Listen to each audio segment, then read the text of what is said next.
Good evening. It is Housatonic Live, Saturday, August 21st, 8:09 p.m. Eastern Standard Time. We are turning on the cameras on the 3, 2, 1 here. It is a Saturday night. Hope everyone is well. We have on sixth time. My friend Paul G is coming out from California, and let me get him up on the screen and let us just dive right into things. Welcome to the show, Paul. How you doing? Good, Mark. How you been? I haven't seen you in a while, and it's good to see that you are still there, and they haven't washed you down the hill. So it's Paul G. Is he better than 4G and 5G? It's Paul G, and he's here trying to give you some solutions. He's coming with solutions, proven solutions, and he is fighting for, well, everyone's fighting for themselves a little bit, but he's fighting for all of us, actually, out in California. And I am honored that he shares his time and his status with us. Well, the wireless world changed on August 13th, Friday the 13th of 2021. The last important week on these three terrible bills. People have to remember we're fighting the triple threat in California of three bad telecom bills. Now, what has happened between when we spoke last? Can you reveal the three bad mice, three bad telephone bills for us? Bet. They each have their own numbers. See, what happened was 4 years ago, we had a bad telecom bill where these are written by the American Legislative Exchange Council, which is then handed to the legislatures to pass. And it was to take away local control and put cell towers in front of everybody's house. Smart states fought it off. Dumb states let it pass. And so we have now roughly 30 dumb states and 20 smart states. And they trying to pick off a state enough. So they came back for a double dip in California. All right. But they took a different strategy. Instead of the one bill, SB 649, that we got a veto on, they actually split it into three bills. So the three bills are Senate bill is SB, and Assembly bill, which is our House, is AB. Okay? This is state level, everyone. State level bills. It's all state, right? Yep. So SB 556 is one that we say is the demolish local control wireless bill. It's really just to go on to every single light pole and traffic light and anything else they want to build on. They don't have to have any special permits. They just have a right to build there. It's really a bad bill. And the second one is AB 537, and that's the deemed approved, deemed permit issued bill, which says if you can't get it all done in 60 days, we're just going to assume it's fully approved and ready to go in no matter what. And we're going to allow you to put in 100 applications at a time. And, oh, yeah, you thought you could go to court. Well, yeah, you can go to court still. But, we're going to trounce you once we get there because we just cut it out from under you. So they're trying to mess with it and make it even a harder ratchet at the local level than it is at the federal level. The final bill is SB 378, and that is the cheap micro trenching bill and no access to the fiber optic in the public rights of way. Well, that's just terrible, right?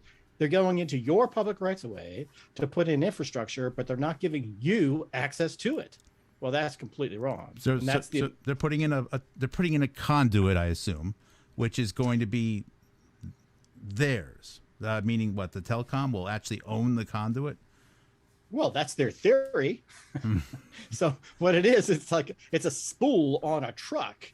And in this little flexible conduit is a bunch of fiber optic cable already. Mm-hmm. So they drive down the road, they cut down a slice out of your road, they shove it down there X inches, 10 inches, 15 inches, nobody's policing.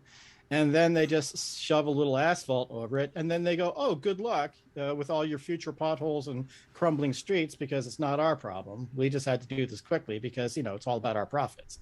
The firm that's sponsoring that bill is Crown Castle. Crown Castle is not a telecom company. Crown Castle is essentially a real estate developer, a hotelier for wireless facilities. And they're trying to put in as many as possible without even having a tenant. And then they'll eventually rent it to a tenant. I'm just telling you, this was done in Louisville, Kentucky, and it turned out really, really bad.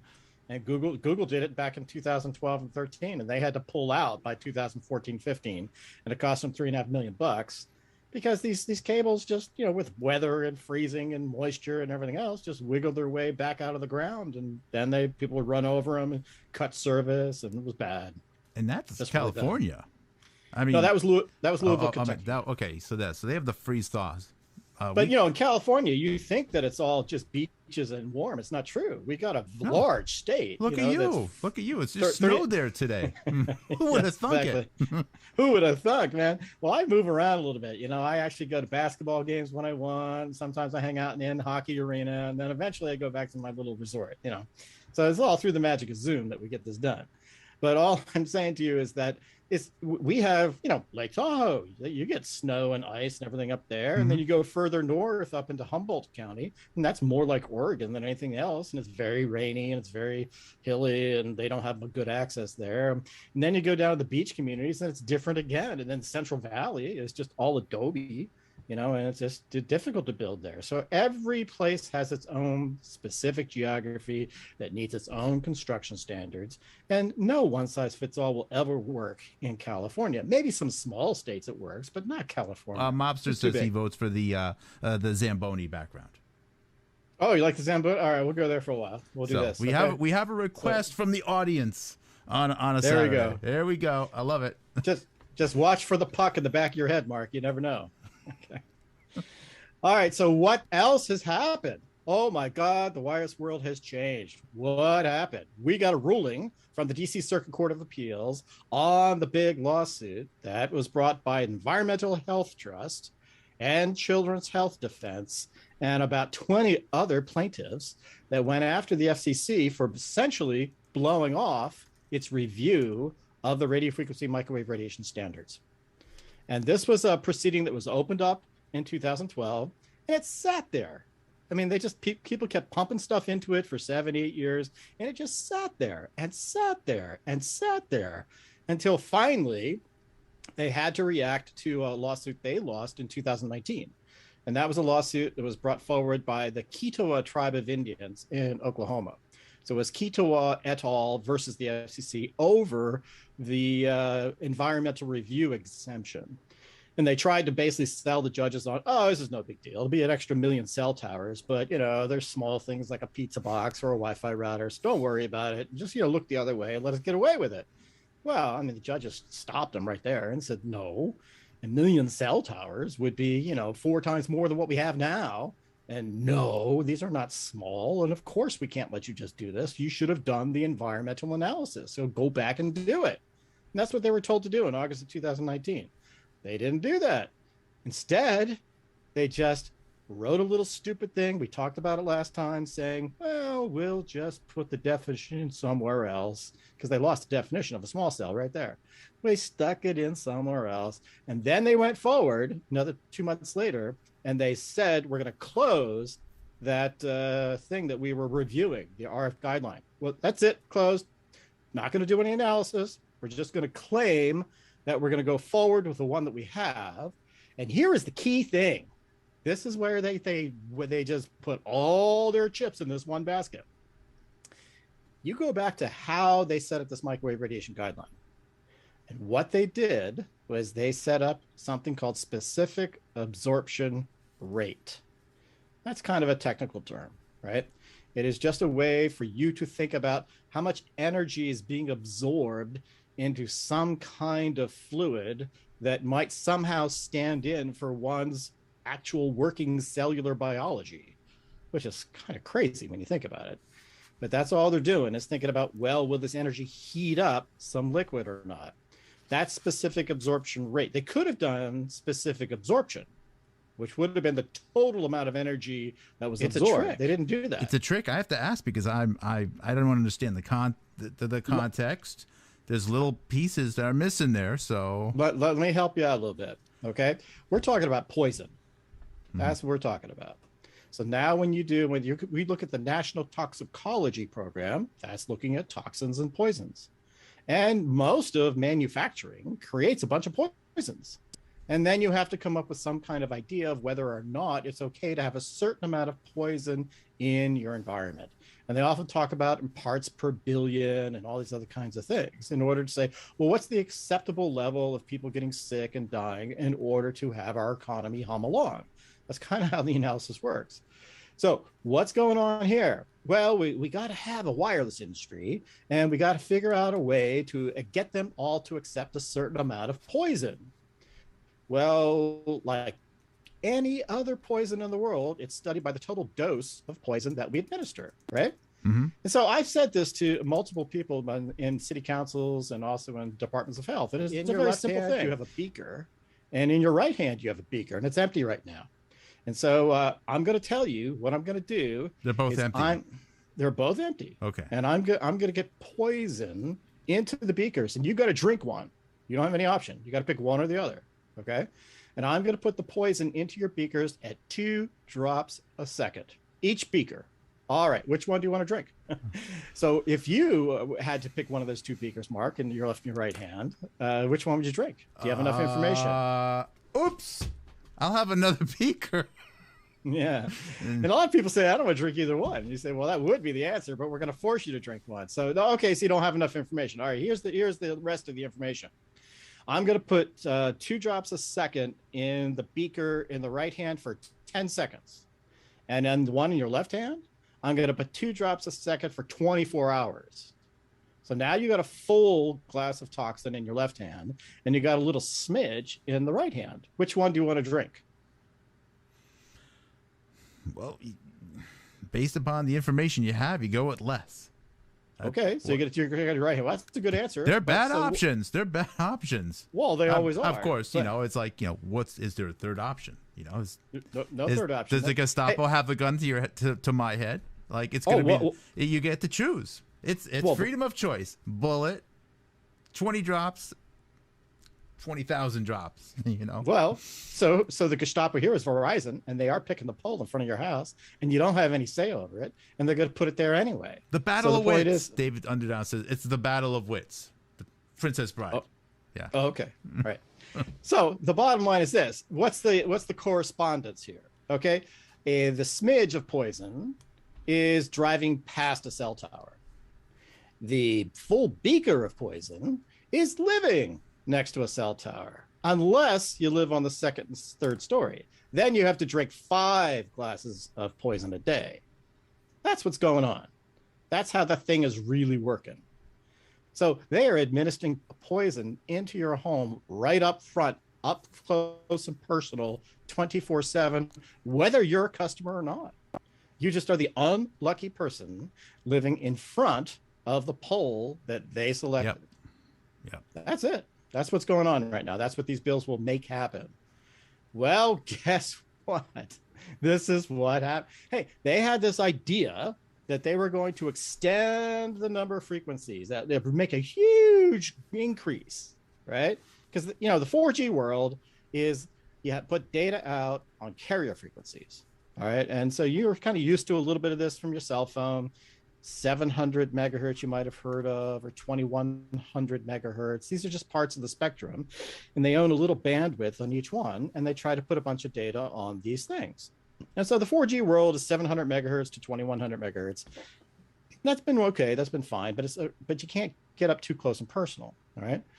Well, now they're trying to go all the way down to 600 megahertz and then all the way up to 28,000 megahertz. Well, SAR only looked at stuff up to 6,000 megahertz. Uh-oh. Well, is there a guideline for anything over 6,000 megahertz? Well, there was in December of 2019. That's what they wrote. See, they put an order out there and said, you know, all that stuff that worked up to 6,000 megahertz, we'll extend that out to 100,000 megahertz. And you know what else? We're going to write something else, and we're going to allow ourselves to increase the power 20 times. All right, so we'll do all that, and we'll do it in a nice 200-page document that nobody can follow because it's densely written with footnotes. And, you know, we'll just say, that's it. We declared that's the way the world is, and that's the way it's going to be. Until they ran into Environmental Health Trust, Children's Health Defense, 20 very committed people, a lot of money that was donated, and they took them to court. And they schooled them back in January of 2021. And we got that ruling on the 13th. And the ruling was, the FCC, you didn't do your homework. You didn't give us a reasoned decision making here. We're going to declare your order arbitrary, capricious, and unlawful. And that's August 13th. August 13th. Congratulations. Thank you. Right. So what does that mean? Let's see what that means. This is because everyone, just remind you, we all have to be role models to each other. Paul's a role model on this one. It's because he didn't just retweet it. Now, retweeting it is, it's better than nothing, I guess. Maybe you get other people fired up, but he's involved. He's involved. So, he has things that he's taking on and everyone on. If everyone could just find one or two things. Thank you, Paul. Thank you very much. Listen, I know the battle ain't over yet, but thank you. Well, this is a good victory for us. We're going to take advantage of it. Yeah. And when I say us, I mean there's a lot of people on my side here. I was not a plaintiff in this lawsuit. Okay. Now, I did help in some ways. And one of the ways I helped was that I had no idea. But in any movement, you always have certain people that get along with each other and people don't. Right. So they have this history of where, someone mistreated me in the past. Right. And you have to put up with all this stuff. Well, there were two people that each had raised money that wanted to do something big, but they didn't get along well with each other, and they couldn't get it together to get together on this lawsuit. And I just talked to one of them and just said, okay, you got to fix it. I have to forgive my phone. I think my wife will pick that up because that's our home line. You can take a break if you need to. I don't need it, but hopefully she'll pick it up. If it's a fourth ring, I'll hang up. Okay. I mean, I can just address the audience. That's fine. Yeah. There, she got it. All right. Okay. So what did I do? I kind of forged a little piece here. I forced one woman to go in and swallow her ego and say, tell you what, I will put my $25,000 in if you allow me to join your lawsuit. And the other woman looked at the money and said, okay, let's do it. And little did I know, there was a rich guy with a matching grant waiting for the first $25,000. And as soon as they got the first 25, then the rest of his money came in. So that's just happenstance. I had no idea, but I just knew we had to get this lawsuit going. Okay. The other thing I did is I contributed. That's real money, though. That's money. Oh, this was a $500,000 deal. Easily. Easily. As far as lawsuits go, it goes fast. But for the average pedestrian, that's a lot of coin. Now, you wouldn't get there if you didn't have wealthy people donating money to help these things out. And we do. And we have certain really good guys. Most of them want to stay nameless, so I'm not going to name the names here. I can understand why. Yeah. But you meet them, and they're good people, and they're rich for whatever reasons, and they want to do good in the world that's going on. So thankfully, we got that lawsuit going. But look, here's the deal. Because this order, which was supposed to rejigger things and pave the way for this whole agenda, just got vacated. And they were told for the second time by the judges that you, the FCC, have to go out and complete proper environmental work on environment and on the people of the United States. Paul's chopping up. Then how does it proceed? Someone's weeding near his fiber line. I hope not. Here's a good place to plant a tree. Let's hope not. We're writing a demand letter. We're telling the city of Tucson that they're going to have to turn off every single wireless telecommunications facility that has an antenna that's broadcasting over 6,000 megahertz. Why? Because there's no guideline. And we're going to have to wait until the FCC completes its environmental review before we can power it back on. Your city is sitting there pregnant by issuing a permit with no RF microwave radiation guideline to make any statements at all about safety. That is a reason to turn them all off right there. And you make the demand. And if they ignore you, you take them right into court and you get an injunction. That will work. It is that clear now. That will work. And I'm suggesting everybody do it. We can shut the whole thing off nationwide. All these 28,000 megahertz bullshit antennas that don't even work all that well. Why are we allowing them to operate 24/7? Well, it's not, as you said before, it's not the frequency necessarily. It's the number of frequencies and the amount of power that they're doing. The amount of power. It's not just the frequency, though. Yeah. No, but what they do have is a guideline up to 6,000 megahertz. They do not have a guideline beyond that. Yeah. So you can't force them to turn off 3,500 megahertz. You can force them to turn off 28,000 or 39,000 or 14,000. Guess who else falls victim to this? Starlink. Starlink's at 14,500. A lot of people should be very interested because they just lost their guideline. So this affects radar. This affects all of your little lane assist bullshit technology that's up there around 20, 30 gigahertz. Come on. This is your problem. Your problem is you were dependent on the FCC to manage all this for you, and they just blew it. What's the FCC going to try to do? The FCC is going to try to lengthen this out, pretend they don't have to do environmental review, and they're going to try to get something passed by our legislators. They're trying to get somebody and call in some favors so they don't actually have to do the environmental review. We, the people, can stand up and force them to do the environmental review. And that's how we do it. We shut down everything that is doing wireless telecommunications. That's above 6,000 given the megahertz. fact that the FDA and CDC seem to be able to ram through just about anything, regardless of constitutionality right now. New regulations are losing some freedoms to implement certain things with respect to wireless communications may be of interest to them. There may be I don't want to say violent, but a very noticeable reaction outside of just Verizon, perhaps. Perhaps. We'll have to see. In the meantime, it'll be really, really interesting. I hope you immediately come on for a show if you start to see signs of that. If you could share it, of course. Well, we're going to start seeing it next week because we're going in with demand letters next week. So you understand that Monday we show up in the Senate, and we're actually going to call for these facts and to put an ice on these bills. You got to stick them in suspense and leave them there. And two of them, well, so I'll give you the role play-by-play here. Last week, we had 2 Appropriations Committee meetings. We actually have established a bit of a relationship on the Senate side. And so I kind of showed you when I went in there that one time, and I spoke a lot of times in a row to try to get some messages across. Well, you kind of thought that was fun. I held in there and all the rest. So we went back twice more, and we did it again. And we actually improved each time we went. And so we'll listen to one of those tonight. We'll put that on. On the Assembly side, they completely shut us down, and they did so in an illegal way. And so the Assembly has totally screwed up the processing of these bills by squashing the public's participation, and we're going to use that against them too. So at the end of the day, like I said, you got to play all angles, and you can't just do the lobbying. Oh please, do the right thing angle. You have to get some leverage.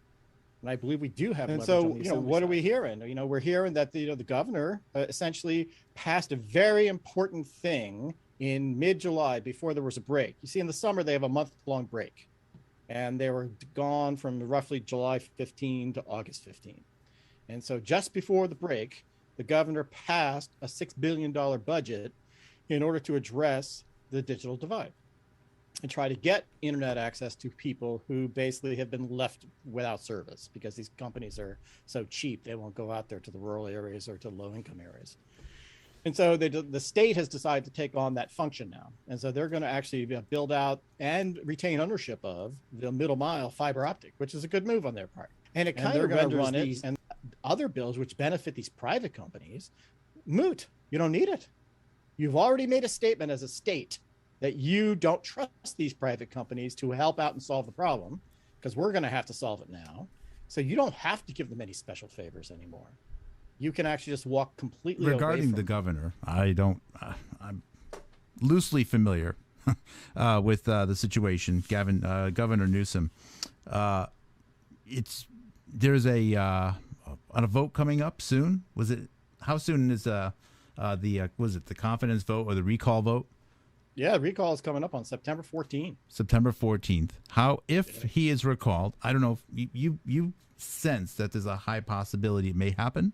It's neck and neck right now. Now the it's point neck is and that neck. If it does, how long for a revote, and how would that impact what you're doing right now? Let's talk about what are the options here. Okay, first of all, he's running for re-election no matter what. Okay, so he's running on this recall vote, and probably he'll get reelected. But then he's running in 2022, and so it's not that far away. And so a lot of people are judging him and what he's doing right now for 2022.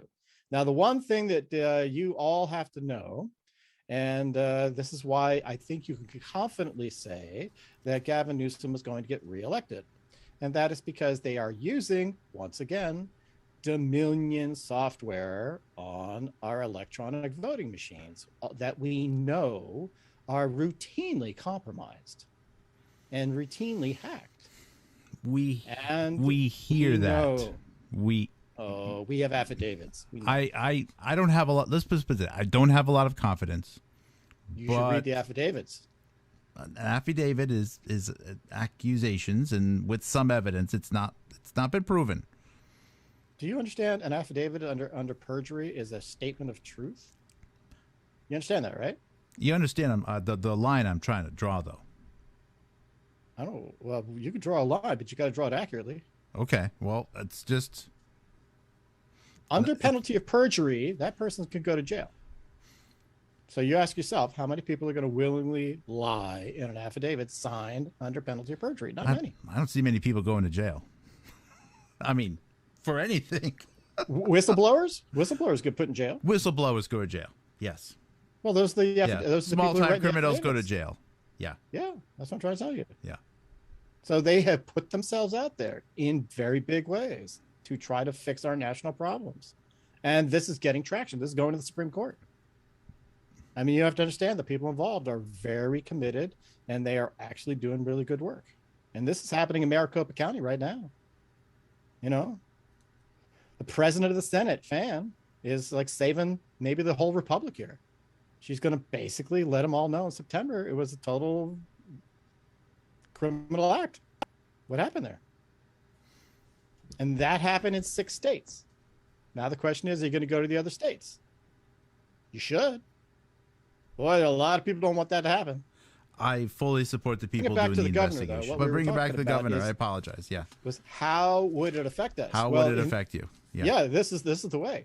He's actually tried to push a whole bunch of bills forward fast through this process. We're about 3-4 weeks ahead of where we should be in this process. But he did that, and he also moved his election forward into September because it could have been in October. This is what he wants to do. He wants to actually sign into law the popular bills that will get him, respected by the people, thinking he's doing the right thing, and they'll reelect him. So that's why he's way out ahead on the broadband bill. And he wants to make sure that goes through before this election event. Anything that's more controversial is probably going to get pushed back beyond September 14, because he's got another whole month then to evaluate and sign these other bills. So, our goal is to make these bills very controversial. Okay. Because for him to come out against the people so solidly on something that's unnecessary to do so during a re-election, God, that would be not very smart on his part. I don't think he'll do it. So he'll put that in his pocket, hoping he gets reelected, to give him a chance to possibly do it because he has to, because his benefactors have told him he has to. Yeah, but exactly. if he doesn't get elected, well, then we're dealing essentially with most likely the Republican challenger. And so I have no idea how this man thinks about these issues. I haven't really studied him much, but it's probably going to be a black guy from Los Angeles. The Elder, I think his name is. I think he is the next front runner. Oh, I know he was running. I didn't know no offense to him, I didn't know that he was had that much of a chance. Well, he was on Hannity the other day. He's I think near the top. There's 46 candidates. Okay, Hannity, right? That's a big thing. Yeah. So who knows how it's going to turn out? It's the wild west out here in California. Is it always that way? Because California governors usually have primaries. They generally have primaries. They generally go through the regular election process. But this is a recall vote. We've only recalled one other guy. That was Gray Davis. I didn't know that. What I really want to do is I want to actually get across to your audience that they have enough information now for them to be able to take action. If you don't want cell towers going up in front of your houses into your neighborhoods, you have something you can do immediately with every city and every county and everything they're doing. You can get right in the middle of it with a simple demand letter that can be pointed then to an injunction. I think that's an excellent, excellent move. And we got that gift because of how hard everyone worked. And what we want to do is maybe visit a few of those videos so they could hear from firsthand. Not going to be very long. It's going to be maybe in the 6-7 minute category, but we can break it down a little bit too. But that might be a good idea. All right, these are just some images I emailed to you. Okay, this is an Indian guy right here who was on Netflix, and he did this in 2019. And he's showing you some important numbers. This is what the FCC claims for people who don't get good internet service. And this is what actually it is, according to Microsoft, who actually sees these things and sees the speed of connections on a daily basis for software downloads and updates. It's a huge difference. And so you should listen to the whole thing because it's very well done. This is the number of cards that we picked up on July 15th. We went through and we distributed to every office, all 120 offices, and asked for everybody who is working on telecom issues. And these are the cards that we got. Wow. So this is who we're setting up the meetings with right here. This is hidden information. You can't find this unless you actually go in and pick up the actual names and the actual ways to get in touch with these people. That's how hidden it is. That's what you have to do to get it. Well, why? Because this is the guy that we're trying to actually put in the middle of all this. This is our director of public health for the state of California. And he must react to what just happened at the FCC. He's got no options. He's got to do it. He's known about this for 2.5 years. We're not going to let him just sit there on his hands. We're going to force him to go in and do it. I sent you these because you seem to like the chandeliers that we had in the assembly. So I took a couple of close-ups for you. Well, they were fancy. They're really, really fancy. Yeah, they're very nice. They're very nice. All right. So what we're going to hear is the former mayor of Nevada City, California, come up and tell the truth directly to Senator Portantino, who is the chair of the Appropriations Committee. And this is Senator Wachowski. And you can see it's still a fairly empty thing, yet they did establish quorum, and they're going to go through 220 bills. We're only going to hear one comment on one of the bills, okay? So I'm going to go ahead and make this big and then hit this right here. We're taking support testimony on 537. Thank you. We have no one else in queue. All right, now we'll go to the opposition. So can you hear this all right, Mark? The audio is a little low. Let me see if I turn it up. Former City Council Member, Better? Mayor of Nevada City, California. Perfect. Honorable Chair Portantino and committee members, I thank you for your time today. I'm in strong opposition to AB 537, the deemed approved, deemed permit issued wireless bill. The fiscal issue is massive lawsuits against the state of California. The wireless industry in California ran into a severe roadblock only days ago on August 13th, 2021, and the California legislature must heed the historic U.S. Courts of Appeal ruling against the FCC and its microwave radiation exposure guideline. In case number 20-1025, the Environmental Health Trust versus the FCC, the petitioners argued that the FCC ignored thousands of pages of peer-reviewed scientific evidence and testimony in the FCC's records that conclude many harmful, direct, immediate, short-term, and long-term adverse effects from wireless radiation, microwave, to humans, wildlife, and the environment.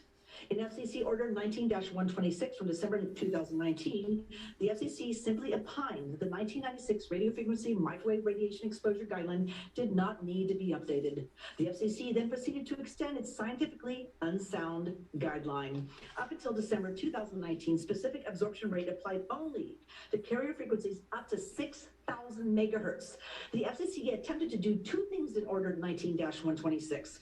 First, extend the guideline to cover carrier frequencies up to 100,000 megahertz from 6,000. Two, significantly increase the power output by increasing the peak to average ratio of such wireless signals more than 20 times.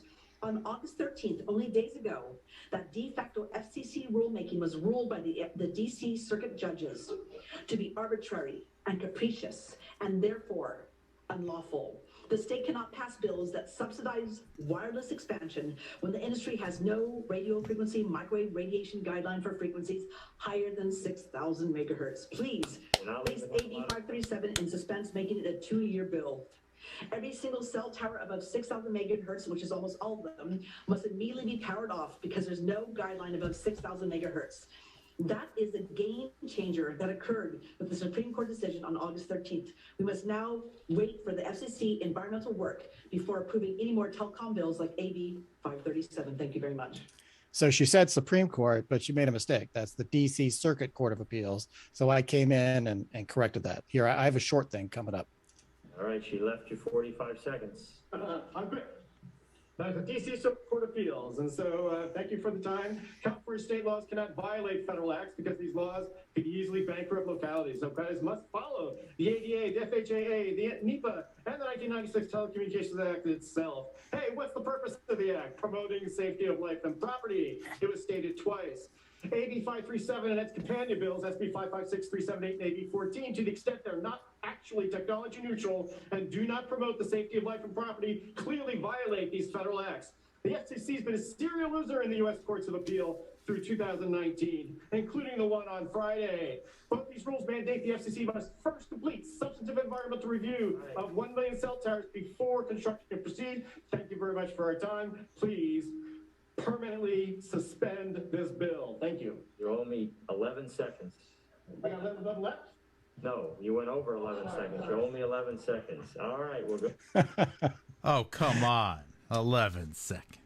No, he's just joking around Okay, there. He's like finally making peace with us because we've been a fixture in this committee. This is probably the 35th time I spoke during his meeting today. Okay, because we were waiting around all day to get this one in. All right. So you were good. You were fast. You had a written, concise. Oh, I wrote this comes from study. I mean, this, I've been on it full time for a while. Once you get it in all your head and you see how the things are moving, you know what to emphasize at the moment. That's really the key. Okay. Is there any evidence that there was data available at any time in history of dangers above that? What was it? What was the number? 60,000? No, 6,000. 6,000. Right. So gigahertz is the next order of magnitude up from megahertz. Yeah. Megahertz is million, gigahertz is billion. So you often hear about sub 6 gigahertz and past 6 gigahertz. That's kind of a natural demarcation in the wireless world. And so, but I always put it in terms of megahertz because we really do want it to be lower in megahertz. We'd rather it be 700, maybe up to 2,000, or Wi-Fi. The top end of Wi-Fi is 5,800 megahertz. But is there evidence that two channels that some studies had been done, and instead of identify potential risks, just say, you know what, we don't know. So it went from maybe some known information. The very first message in tonight's chat, I'm not sure if Dave Fritz from Glacier, Washington is still here, but he said that the Russians in the 1980s had claimed that the allowable U.S. microwave radiation limits are set to 10 times too high. Not 10 times, 1,000,000 times too high. You have to understand this. We already have the data. The data's been in since the 1960s, Mark. So we already know because we had to study it in World War II. So they knew it, and they says instead of stating it, we'll just say, just kind of shrug their shoulders. Have no guidelines. Because guidelines means that then it was clear that there's a couple of these links in the chat, by the way. The report came out in 2012. It was a scathing. What she's talking about is a report that was put up by the Government Accounting Office in 2012 telling the FCC they should go take a look at their guideline.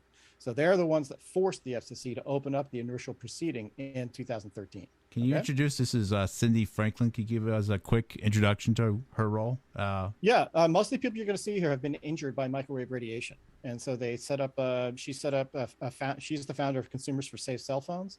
And she has gone to lobby federally. She's been involved for over a decade. A lot of these people have, a lot of resolve. We've been working hard on it. She did an excellent job here in this conference. Just halfway through the conference, all the heavy hitters have already spoken. She summarized it the best. That's why I'm sharing it with your audience. So just listen to what she has to say.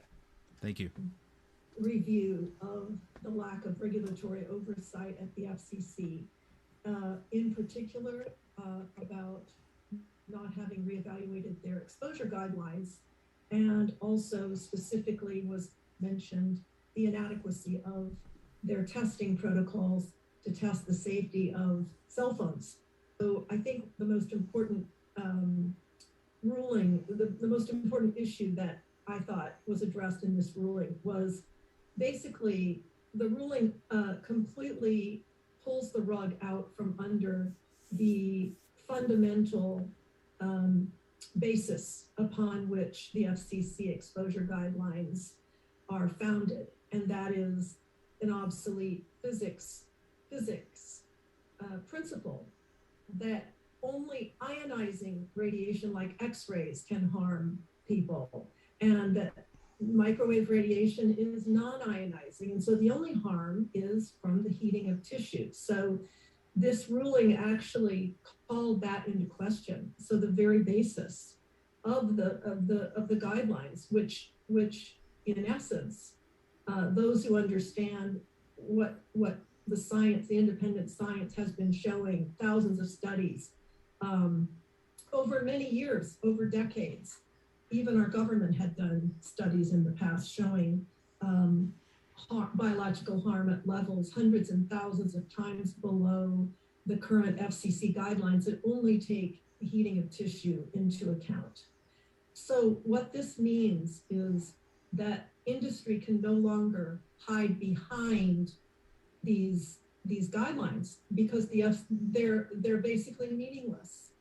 And so Verizon, AT&T, Apple, Samsung, the CTIA, when they make confident statements assuring the public, assuring everyone that the exposure that we get from the wireless transmitters that are expanding into our communities closer to our homes and schools, when they claim that it's all safe because it falls within FCC, quote, safety exposure guidelines, it's all a lie. It's now exposed as a big lie. And when they hire scientists to show up at meetings and lecture the public about how this is non-ionizing radiation and it's been shown that it can't harm people, it's fine. And when they lie and say that the transmitters that are being installed on utility poles and lampposts in communities are safe because they're under FCC guidelines, again, this has been exposed now as a lie. And the light is shown on that. And I will be putting the rest of their Can I ask comments a question on that? Yeah, go ahead. Yeah. This is great stuff, by the way. You may not. Do you know of any countries that have limits that are even higher or more aggressive than the United States? Nobody's higher. There's some that are right there with us. We're the highest. What are some notable ones that are there with us? Japan, Canada, the UK. Japan, Canada, UK. Is China lower? China is lower. Surveillance state, and they're lower. Oh yeah. You don't need this much power to surveil. You can surveil with a lot less power.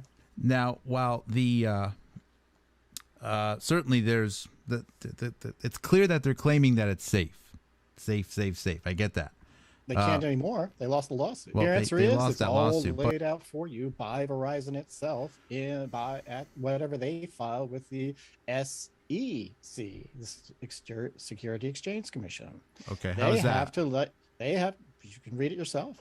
They just have to lay out for their investors what are the liabilities that they might face from the lawsuits that they have delayed for over 25 years. You have to understand that most of the horse trading happened between the late 80s and 1996. And so there were a whole bunch of people who died from cell phone brain tumors in those late 80s and early 90s, and they sued the crap out of the wires companies. And these are billion-dollar settlements that are been delayed now for 20x years to just continue to build. Well, these are finally coming forward, and these rulings are going to happen, and they're going to have to start paying out because they essentially told everybody falsely that this was a safe product when they knew it was not safe. Now, how do we know that they know it's not safe? We know the guy who did the work, Dr. George Carlo. And Carlo calls me up just because he reads my website, and he calls me back in March of 2020. And he says, yeah, I was there when we set the guideline. I understand it's all scam. And he tells me the whole story, and, what happened to him and the whole deal. He basically was an industry guy who was hired to basically dole out some money and manage some studies in order to bring back the information that there was no problem. So he did the studies and he looked at the data and he actually brought it back and said, well, we kind of thought there would be no problem, but there's actually a problem and you need to listen. And they essentially shut him down and got rid of him. And then they went forward for the 1996 Telecommunications Act. So this all happened in the early 90s. Okay. And so the whole thing is just a big chess game played by the wires industry to outrun the data they already know that this is very damaging. Of course they know it's damaging. This is asbestos. This is lead. And this is just them trying to walk their way towards profitability while sticking the cities with the bill. Because it's all about the doctrine of fixtures. Mark, I think I mentioned this once to you, but this is important for your viewers to understand.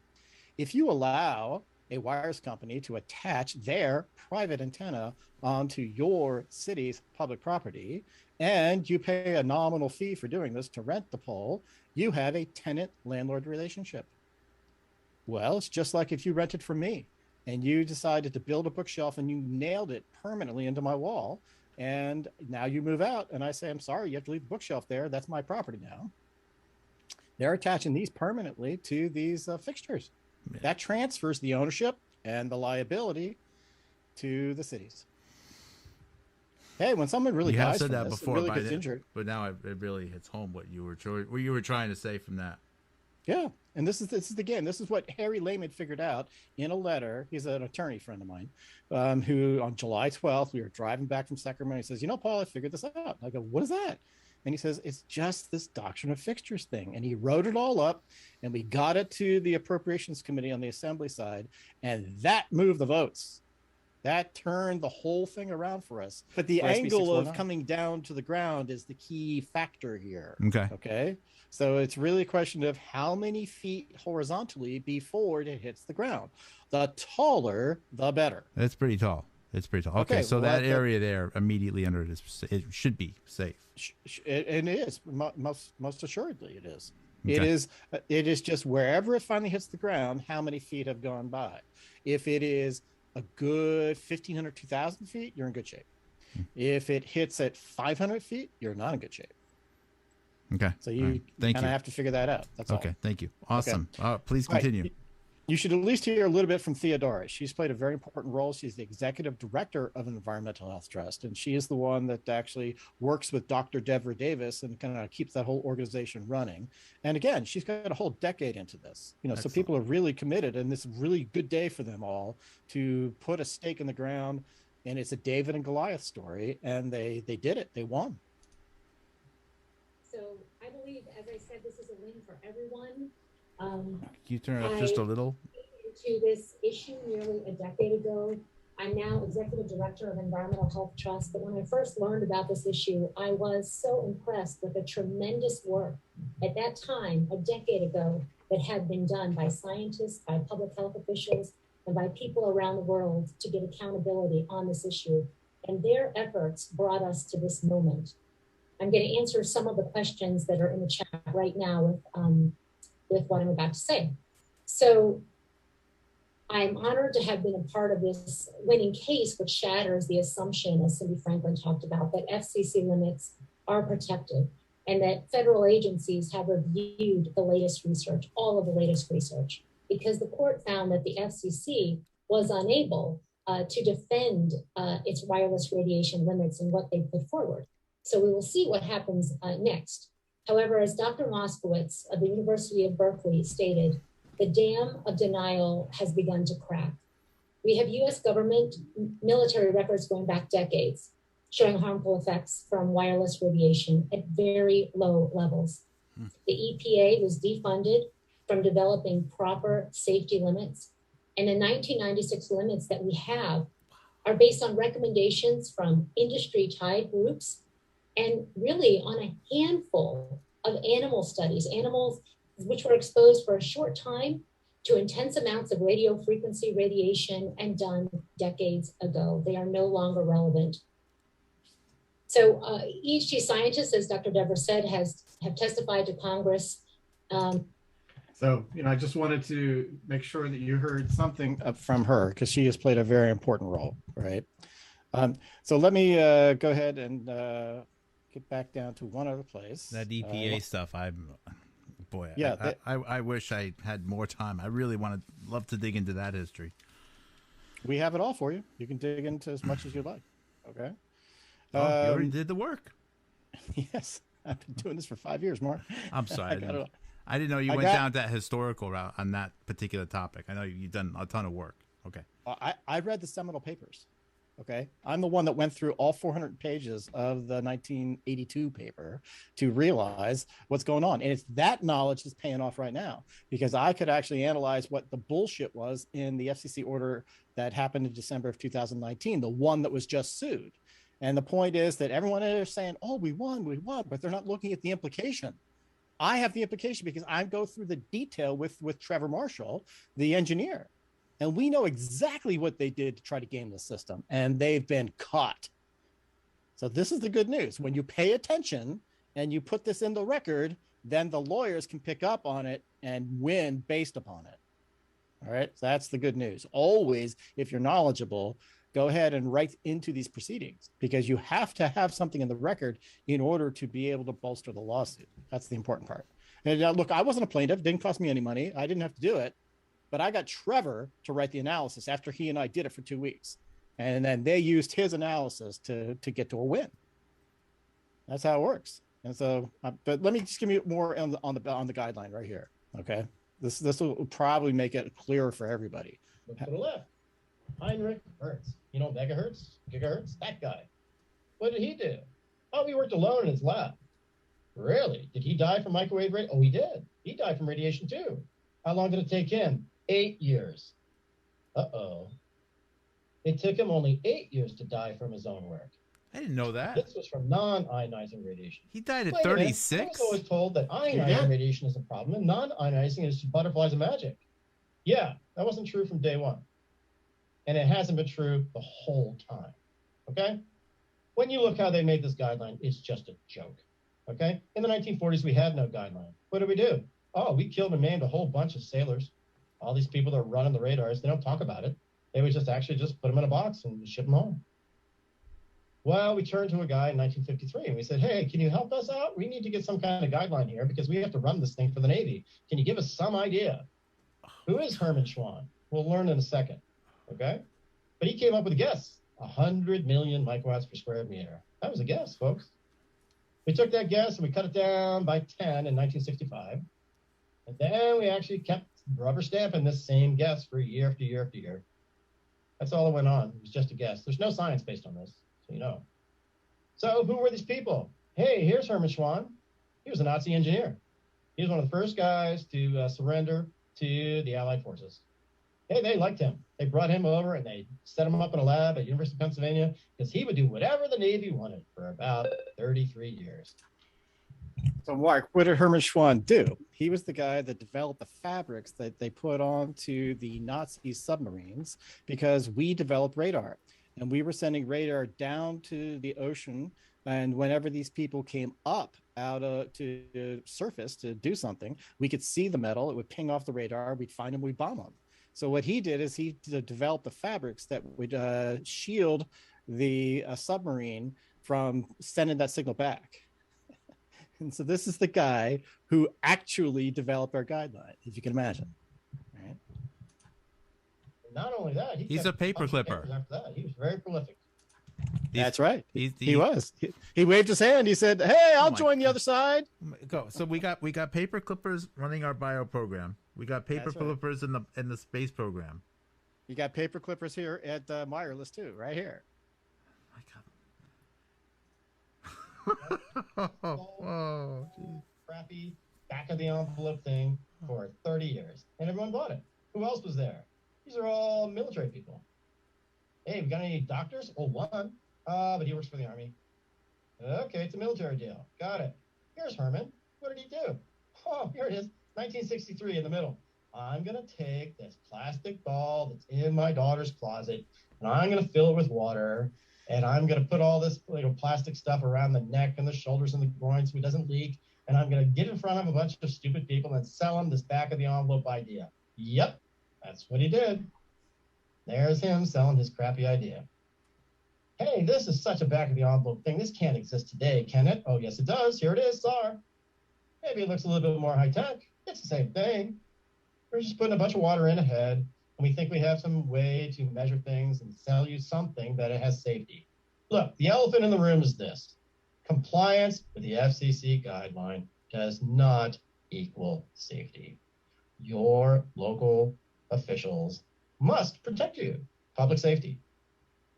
So, Andrew Marino called it. He said, I knew this guy Schwann. Look, they were looking to make microwave ovens. This has no applicability to live brain. This is meaningless. It's arbitrary. Of course, he was right. Okay? So Barry Trowery tells you the truth. And we learned it all between 49 and 62. We knew this was a bad deal. The military all knew about it. Everyone's just being quiet to make money. That's all nonsense. How is it nonsense? It was a scam from day one, right? They wrote a whole paper and they ignored the first 16 chapters and just decided to pick whatever they wanted. Most of the majority expert panel worked for the CIA. Okay? None of this makes any sense. Now, this is the truth of the matter. That paper from 1982, from 1986 is when it was published, but it looked at science through 1982. And the first 16 chapters are well written. And you can see that there's tons of evidence showing you that there were all kinds of biological effects that were not having to do with heating whatsoever. And they were recommending to use the total dose, specific absorption over specific absorption rate. Even though both were posited in the laboratories, they thought looking at it as a total dose of poison was the right way to go. Well, they got through 16 chapters. What happened then? Well, they dismissed the panel. Then they brought in the government guy who wrote chapter 17. And he's the one that picked SAR. And SAR doesn't agree with any of the rest of the paper. Is this the second, or this was the second or the third link that you sent? This is probably the fourth link from ourtownourchoice.org. Yep. It is 3 to 5 minutes from 50 to 55. But let me finally show you these ridiculous animal studies that here it is that Theodora was talking about. But by the way, I'm enjoying this so much. This is so much fun to see all these disciplines, come together in a way. Well, Justison worked for the CIA. He did the monkey studies. I mean, it's unbelievable that it was just pretty much driven by the military-industrial complex who got these CIA assets in there to pretty much game the whole guideline. That's kind of how it worked. And because they needed it for their surveillance. Well, people be damned. That's all there is to it. Panel worked for the CIA. Okay? None of this makes any sense. Okay? This is what they did. This should absolutely horrify you. We took a bunch of squirrel monkeys, Norwegian rats, squirrel monkeys, and rhesus monkeys. Okay? And what did we do? Did we look at any of their biology? Did we look at anything that was going on inside of their blood or their brain or anything? Oh, none of that. No. We just looked at a behavioral disruption. Huh? Yep, a behavioral disruption. Okay. So we took 225 megahertz, 1300 megahertz, 2450, and 5800. We gave them ungodly amounts of radiation, and they gave you these high SAR numbers. And then when we finally observed the behavior change, then we took their temperature. Well, what was that behavior change? It was to the point where we maimed these animals and brain damaged them so thoroughly that they could no longer seek or eat their food. That's it. There's your behavioral change. And when we did that much damage, then we took their temperature. Why did they do this? So they could hit a number, so they could make some money. That's why. This is a trick, a dirty trick that needs to be undone. Okay? What's the truth? Well, lots happens on the way to heating. You know all about it. It's all in science. Okay? DNA, RNA transcription errors, your proteins go south. Let's just take this more slowly because this truly is what happens. Okay? It affects neurology. It affects your brain. That's the first thing it does. Yeah. All right. And so your cell, you have a blood-brain barrier. The whole point is the blood should not, stuff that's in your bloodstream should not get into your brain. You ever think about what's going on? You eat a bunch of bad stuff, pesticides, heavy metals, other things, okay? And your body is designed to, send that through your kidneys and your liver and filter it out, and then you eliminate these bad things. That's great. Do you ever want these bad things in your brain at any time? No. That's why there's a blood-brain barrier. I mean, we're very well designed as human beings, okay? Well, this makes it leak. There you go. So all the crap that's in your bloodstream that's supposed to be filtered out leaks into your brain. That's all you need to know right there. When did they discover that? Look, the bottom line is that the science establishing the problems with microwave radiation being too close to us is from the 60s forward. We knew it all from the early 1960s. One more question. Dave Job asks, is there a demonstrable correlation between the advent of microwave saturated environments and increased in neurological disorders. There's tons of correlation. And then the question is, how do you tease out all the factors? And what's really going on is that you got a bunch of pesticides, and you got a bunch of air pollution, and including the lead, and you got a bunch of microwave radiation all at once. I mean, how are you going to isolate one versus another? I mean, that's the bottom line here. This is our Superman. This man donned the cape. He used to work on the other side, and he took the red pill, and we tapped him on the shoulder. When I say I raised money for this gentleman, W. Scott McCullough, to go in and argue the irregulators case. And that happened in March of 2020. And we didn't get it all for him. And he was such a stand-up guy. He went in there, flew himself up there, and he did it anyway. Okay. Well, then right after that, RFK Jr. taps him on the shoulder and says, you should come join us, and we will employ you fully and go win some stuff. And that's what happened. We have RFK Jr. recognizing this talent, and that's why we won. This is Daphne Tackover. She works for RFK Jr. These are the people I was trying to bring on, and but they're busy doing the next lawsuit, so they couldn't even make the time. But they do these press conferences once in a while. They're going to be on our show eventually someday, guys. Oh, they will. Thanks to Paul. We're going to have some Children Defense Fund representatives coming on. All right. Well, thanks to Paul. Yeah. RFK is on this tape too, just so you know. But we're going to hear Scott first. Can you speak briefly about the issues that the municipality raised and how we use their comments in our brief? Well, the municipalities and their ability to exercise any control over powerful base stations, whether they quietly to tell you, I'm about to go back to the video to let you know that this is about the OTARD case. Awesome. And we'll get the next one in a second, but this is me not getting the order exactly right, but don't worry, it's still good. Thank you, Paul. For private carrier service, like with OTARD or with regular mobile phone service, the AT&T Wireless, Verizon Wireless, T-Mobiles of the world, has been under attack at the FCC for a very long time. Indeed, just the other day, the Supreme Court denied review of a major case the cities had brought, where the FCC had issued what we call the small cell order, very much restricting how the cities could regulate the placement and location of base stations. The OTAR decision is just another line of attack on state. OTARD means over the air reception device. It was your dish antenna to get television, which was a one-way thing. Now they changed the rule, so it could be a two-way thing, and it could be a cell tower. That's what they've done in this order. State and local regulation. The FCC does not want anybody in the way of its proliferation desires.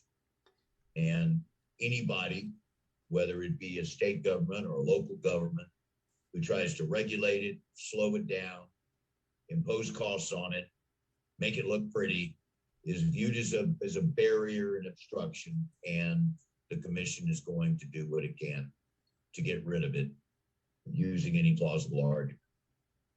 In this particular case, the cities noted the very same thing that Daphne did, which is the OTARD rule really was all about reception of video, and now it's grown beyond that, completely untethered from the original purpose of the rule and the statute that authorized it. They're now just letting people put an antenna, a very powerful one, albeit small, in a residential location and letting that antenna provide service to people up to 3 or 4 miles out without any regulation. The cities cannot require a zoning permit. The commission order says they can have some aesthetic requirements and some safety requirements, but if you look at the cases they cite, even that is very much restricted. It's just a Wild West, and that's what the commission wants. it does not want anybody to slow down the proliferation that the commission has in mind. In the commission's worldview, you're going to have a small cell every 600, 800 feet, lining the country, all the streets, something on every home, and then base stations where needed to fulfill the rest of the service demands. And then, of course, there's going to be satellite sticks in everybody's backyard. Before too long, we're going to be living in a microwave oven. And that's the way the commission wants. And that's the way the commission wants. Well, just to say, I mean, we already have levels of radiation which are about a million times higher than they were about 20, 30 years ago. So we are living in a microwave oven, and it's just going to be worse. And now it's going to be brought into neighborhoods, which is really what the altered roof does, and make it very easy. So if you have an antenna that would be on the public rights of way, the same type of antenna, it will be required to go through application, permit. Someone will have to come down to check that the electrical is compliant with the codes. But now you're going to put it on home where you have the high sensitivity. Nobody's going to check, no application, no permit, high risk. And there's just, it's, as you said, it's the wireless, no notice. It just literally was Wild West. So I was told that the share screen is mentioned that I mentioned that the antenna that was installed in one of our finds. This isn't somebody's backyard. This is a cell tower that goes out 4 or 5 miles. This is installed in the backyard. Right there. This just got there. Some stupid idiot said, "Oh, sure, you'll give me free internet access or $30 a month. Sure, you can put an antenna in my backyard." And now you've terrorized your neighbors. Look at this. She'll describe it.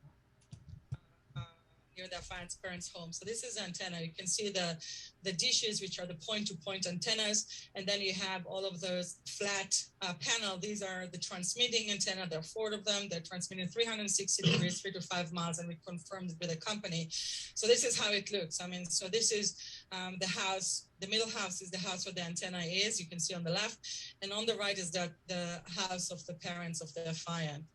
And here is a close look at how it would look. So this is just one way in which they can put antenna. I mean, the same antennas can be put on a roof, just like, they put, this is a regular cell tower. So they essentially can put this structure now on the house because the antennas would be 1.5 meter and they can just put it on. So that's what you have to fight. Now, I have really good advice for your audience. And what you can do is go to my website, wireamerica.org, and just search for OTARD, OTARD. Now, what is that? What is that? OTARD. OTARD is for over-the-air reception device. Okay, but it's known as OTARD. Now, look, it was a very poorly written rule. And so when you take a look at the ruling, what the FCC actually wrote, they said, well, this isn't for wireless carriers. Okay, so it's not like AT&T and Verizon can come in and just set up shop here. This is for other kinds of companies that want to do innovative wireless services. And so they can buy a licensed frequency if they want, or they can just cheap out and use the unlicensed frequencies. So what are they doing? They're using the unlicensed frequency of 60,000 megahertz. That's what they're doing. They're selling it right now in Tucson. And they're saying that, oh, yeah, okay, great. We'll have you be the central house and you will broadcast into the neighborhood somewhere else, and they'll be part of the mesh network. And they will then pass it on to the next house. We'll pass it on to the next house. We'll pass it on to the next house. And we'll have our own little wireless network going here. And we wrote this rule to make it be the Wild Wild West. So guess what? Nobody can say anything. Nobody can appeal this. Nobody can sue you. Nothing can happen to you if you do this as a homeowner, unless you read the rule carefully, which we have. You will see the magic word. It's called commingle. COMMINGLE. It's kind of a weird word. It's commingling all about. Is it kind of like canoodling? I don't know what canoodling is either, but that might be for the late show. Well, spooning, whatever. Okay. So commingling is literally mixing ingredients together. You commingle things to the point where they cannot be separated any further. All right. And so that happens in baking. You commingle your ingredients, and then you can't take your salt out of your flour. You can't find it. So it's all commingled already. Well, we have something in a lot of these major carriers, Verizon and AT&T included, and that's called Wi-Fi calling. Well, Wi-Fi calling is when you have kind of weak signal, but you have Wi-Fi at your house because you have a cable connection or something. So you can turn on Wi-Fi calling, and you can actually use that in order to place a call. Mm-hmm. So it works. It kind of goes through your Wi-Fi router, through Comcast cable or Charter, whoever it is, and then eventually gets out to the network to switch into a telephone call. Well, that is the definition of commingling right there. So the point is the whole network is set up to commingle. All you have to do is point out to your neighbor the following. You might think you have some protection under this rule, but the FCC again screwed the pooch, and they wrote a really bad rule. So you might go ahead and think you're going to save 10 or 20 bucks a month on your internet, but you're not, because I'm going to come and sue the crap out of you and take your house. Because you're going to be able to do commingling service. And once you do, you have none of the protections on this rule. So you can, play Russian roulette all you want. Just understand that I'm coming for you if you do. And that will work. You need to put fear, uncertainty, and doubt into every one of your neighbors to never let them put one of these on their houses. That's the only way you're going to be able to save your neighborhood, because by rule, they're not giving you anything else other than you threatening your neighbor. Could these be being installed and people just don't know that it's behind a few pine trees in the neighbor's yard? Or are you giving notice of it? No, you're giving no notice. No notice. Okay. So you have to take it upon yourself. How would you know? You got hit. I don't know. I mean, I don't know. How would you know? How would you know? Someone suddenly have bad cases of headaches. Yes. One of their kids is missing a lot of school because their health is going bad. They can't figure out what's going on. How would you know? That's it. That's how you would know. You can't sleep. You have headaches. You hear a buzzing in your head. These are the early signs of microwave radiation illness right there. And the point is, it's happening all over the country right now. And the point is, you have to fight back. Otherwise, you're going to be sentenced to this, or you're going to have to move. So, I mean, that's the whole point here, is that if you read the OTARD rule, it's the worst thing going, because they take away people's ability to even defend their own homes. And the only thing that saves you here is this commingle deal. And, what happens? I read carefully. I put it out there. I'm not an attorney. Does everybody listen to me? Not always. Should they? Generally, they should. I came up with the whole NEPA strategy thing, and that's actually shutting down towers. So the point is, should you do it? Yes. Should you go after everything above 6,000 megahertz? Yes. Should you warn your neighbors about commingling? Yes. What's it cost you? $0. Why not? Well, if you want to protect your neighbor, you're going to get hit with a tidal wave real soon, and so you may as well get out of the way now, because we're warning you. And who else recognized it? The D.C. Circuit Court of Appeals judges recognized it. That's the whole point here, folks. This is not up for debate any longer. I mean, I'm standing here and I'm still working forward. And the idea is that when you do and you connect in with smart enough people, this is what you get. Well, hi, everyone. My name is Daphne Tafler, and I'm the director of the Children's Health Defense 5G and OAS Home Project. And thank you for joining us today on this very, very happy occasion as we celebrate the historic win of the Children's Health Defense and the Environmental Health Trust case against the FCC, a case that challenged the adequacy of the FCC health and safety guidelines regarding wireless technology, including 5G. This press conference will last for about an hour. If you have questions, please submit them in the chat.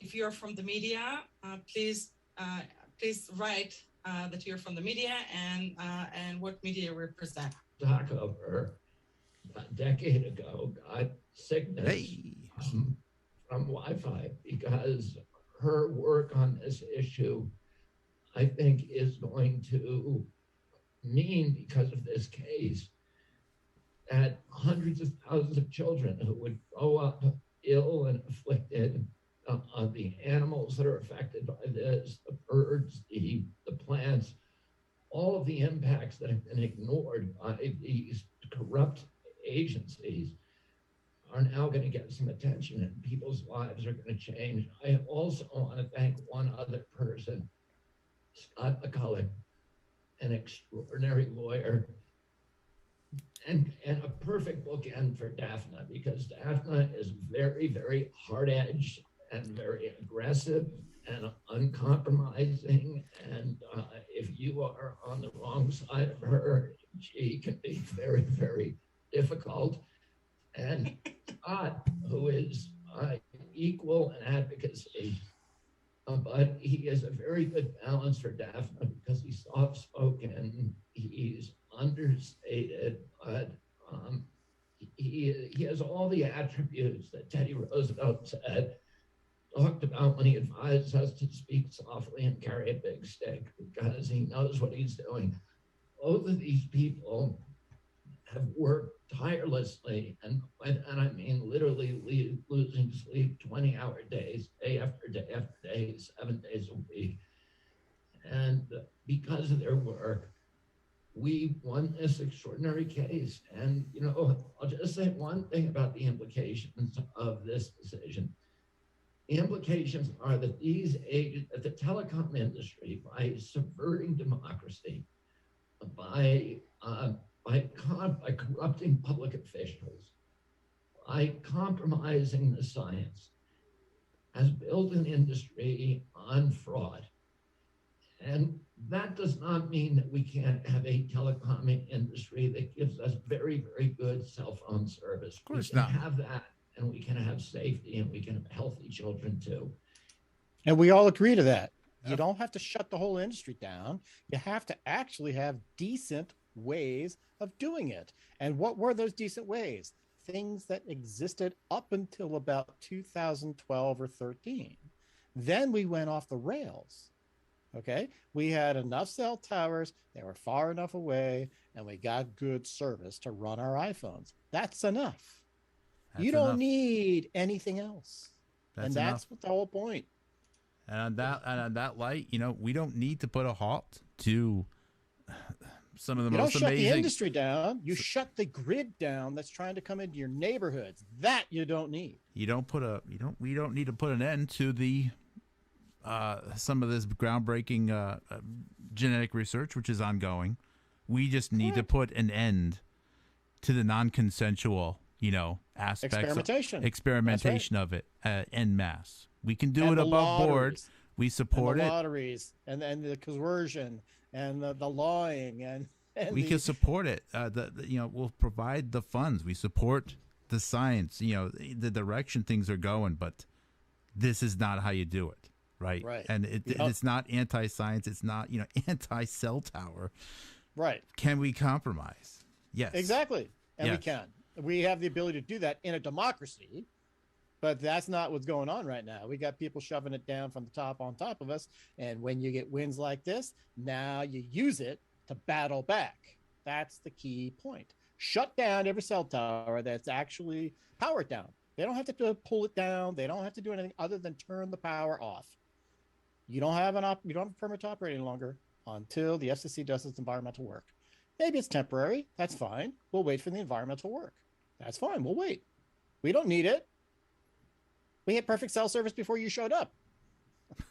We don't need it.